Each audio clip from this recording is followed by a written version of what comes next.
নমস্কার বন্ধুরা, বংজন আমরা সবাই বেঙ্গলি চ্যানেলে আপনাদেরকে স্বাগত। তো সবার ফার্স্টে আমি আপনাদেরকে জানাবো যে দেখুন, এই চ্যানেলে আমি বাঙালি জাতির উন্নয়ন, বাঙালি জাতির কীভাবে ভালো করা যায়, বাঙালি জাতির যদি কোনো রকম কোনো ভালো কোনো খবর বা বাঙালি জাতিকে কীভাবে এগিয়ে নেওয়া যায়, এই ধরনের জিনিসগুলো নিয়েই আমি এই চ্যানেলে সাধারণত আপলোড করে থাকি। তো আপনি যদি একজন বাঙালি হন তো এই চ্যানেলটিকে আশা করবো আপনি সাবস্ক্রাইব করবেন। আর এই চ্যানেলটি আমার একদম নতুন চ্যানেল, এখন অবধি কোনো সাবস্ক্রাইবার্স হয়নি। তো আমি ধরে রাখবো যে টার্গেট করব যে এই ভিডিওটার মধ্যে যেন 10খানা সাবস্ক্রাইবার্স অ্যাটলিস্ট হয়। যদি হয় তো আমি বাঙালি জাতির জন্য আরও ভালো ভালো ভিডিও বানানোর উৎসাহ পাবো। তো আজকের ভিডিওটি চলুন এবার শুরু করি।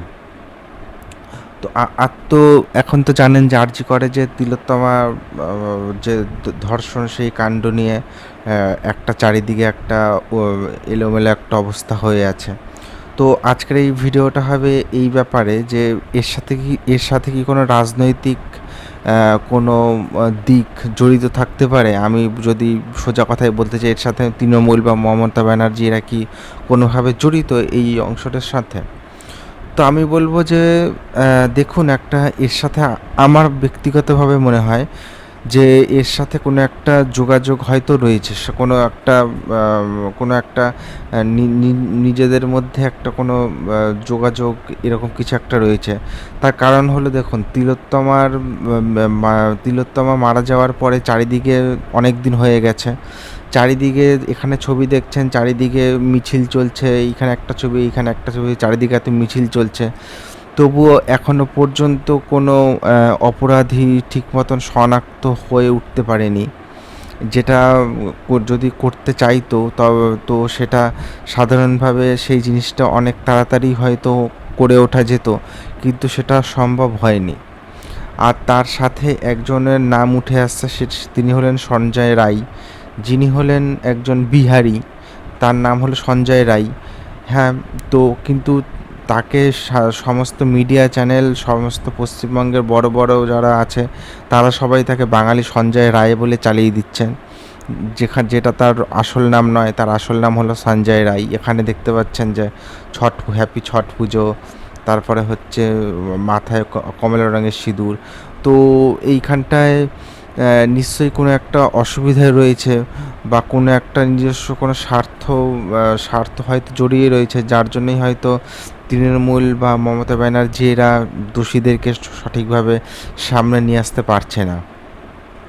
আর আমি যতদূর জানি সঞ্জয় রায় বিহার থেকে পশ্চিমবঙ্গে এসেছিল, এসে শেষ সিভিক ভলেন্টিয়ারের কাজ পর্যন্তও পেয়ে গেছে। তো তার মানে তার নিশ্চয়ই কোনো রাজনৈতিক দলের, যে ক্ষমতাশালী রাজনৈতিক দল আছে বর্তমানে, তাদের সাথে নিশ্চয়ই কোনো যোগাযোগ বা নিবিড় কোনো ঘনিষ্ঠ সম্পর্ক আছে। তা না হলে এত তাড়াতাড়ি তার চাকরি পাওয়ার সম্ভাবনাটা আসছেই বা কোথা থেকে।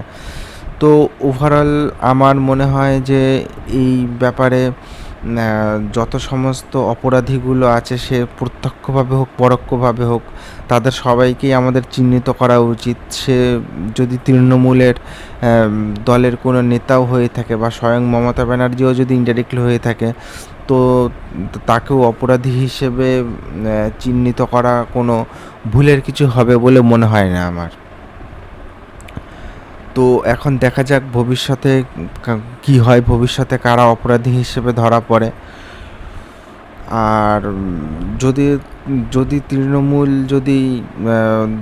অপরাধী হিসেবে প্রমাণিত হয়, তো পরের বার ভোটে নিশ্চয়ই তৃণমূলের ভোটে জয়ী হওয়ার কোনো সম্ভাবনা হয়তো থাকবে না। তখন সিপিআইএমের একটা আসার সম্ভাবনা একটা থাকবে। আর বিজেপির তো আসার কোনো সম্ভাবনাই নেই, কারণ তারা একজন বাঙালি বিদ্বেষী হিন্দিভাষী একটা রাজনৈতিক দল। তো এখন দেখা যাক পরবর্তীতে কী হতে চলেছে। এখানে আপনাদের কি মতামত, আপনাদের কি মনে হয় যে এর সাথে কি তৃণমূল জড়িত আছে কোনোভাবে, পরোক্ষভাবে বা ডাইরেক্টলি বা ইনডাইরেক্টলি? সেটা আপনি কমেন্ট সেকশনে আমাদেরকে জানান, আমরা সেটা দেখছি। তো আজকের ভিডিওটা আশা করি এই পর্যন্ত। ধন্যবাদ। আর এই চ্যানেলটিকে আপনারা অবশ্যই সাবস্ক্রাইব করবেন। ধন্যবাদ।